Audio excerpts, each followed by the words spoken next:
There's guns across the river about to pound you. There's a lawman on your trail like to surround you.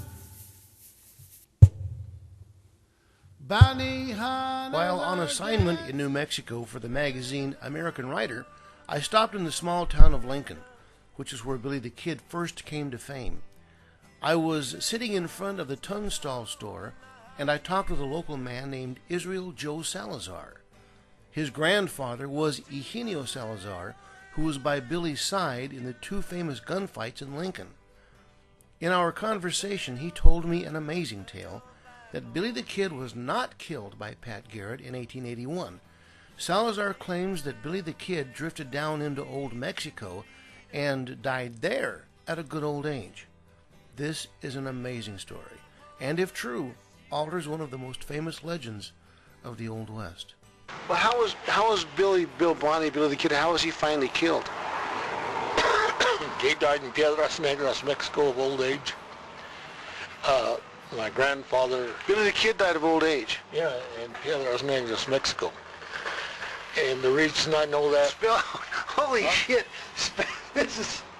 Okay, spell the name of that place. It's P-E-D-R-A-S, Negros, means Black Rock, Mexico. My grandfather got a letter from him in 1938, I think, and they notified my grandfather that Billy had died.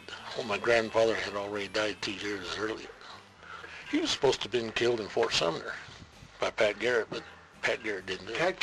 Pat Garrett didn't kill him? No, hell no. You know, he was, you know, the book that Pat Garrett supposedly wrote said that he walked by two strangers barefooted without a gun and got shot.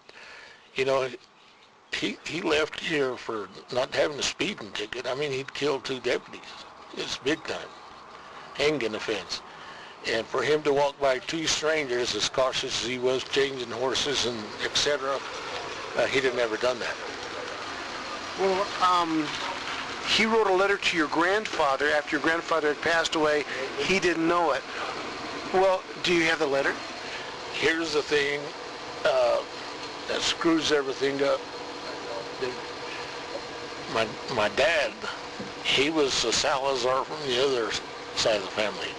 And my mother was a Salazar, and he was jealous of my mother.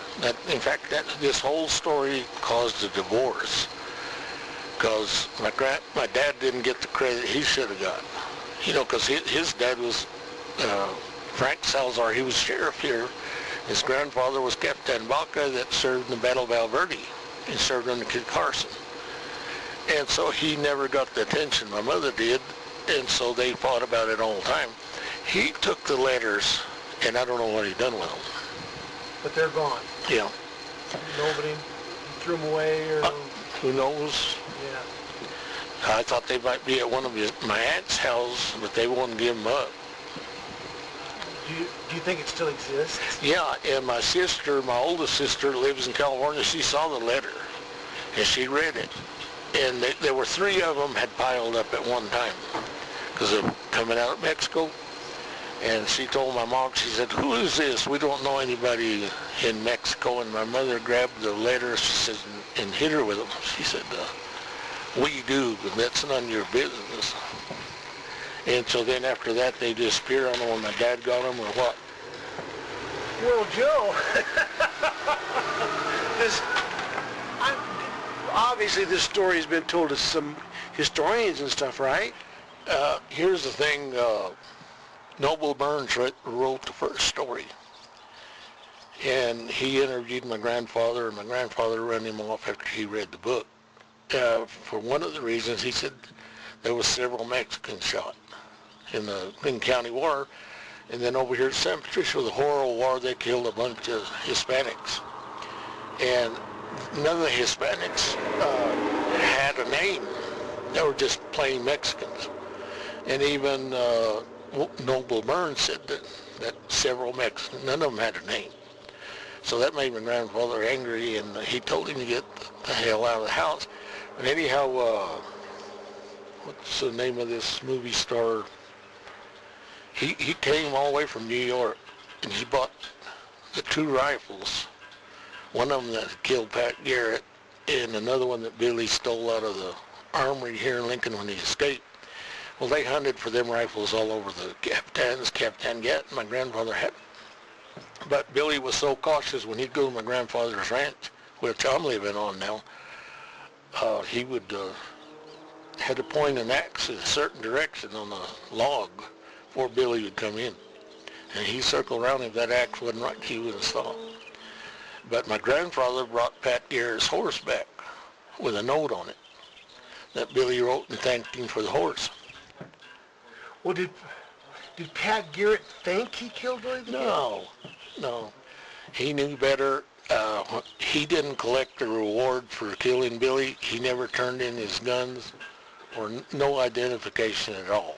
In fact, there is not a death certificate of Billy Kid anywhere in the state. Yeah, they said he's buried over in Fort Sumner, but he's not there. They won't let nobody excavate the place and all. He's not there. They killed a Mexican that was working on a ranch down there in Roswell. And, Pablita Maxwell, for Billy to be running around with her, it'd be like some bum running around with Jacqueline Kennedy. She was the queen of the state. They owned something like 6 million square miles in that land grant, Pete Maxwell land grant. And for him to be even associated with that type of woman, he had to be pretty slick, or they wouldn't even talk to him, So Billy the Kid slipped away after that big thing with Pat Garrett, and it was claimed that he was dead. He saw, well, this is my chance to disappear. Nobody will ever know, and he went into Mexico. And Pat Garrett told him to get out of the country. He couldn't save him anymore. And so he came by my grandfather. My grandfather said, "Mother, you better go to Mexico." Billy, and you're playing all alone, playing around with some sweet senorita. Into her dark chamber she will greet you. In the shadows of the mazes she will lead you. Billy, and you're going all alone. They say that Pat Garrett's got your number, so sleep with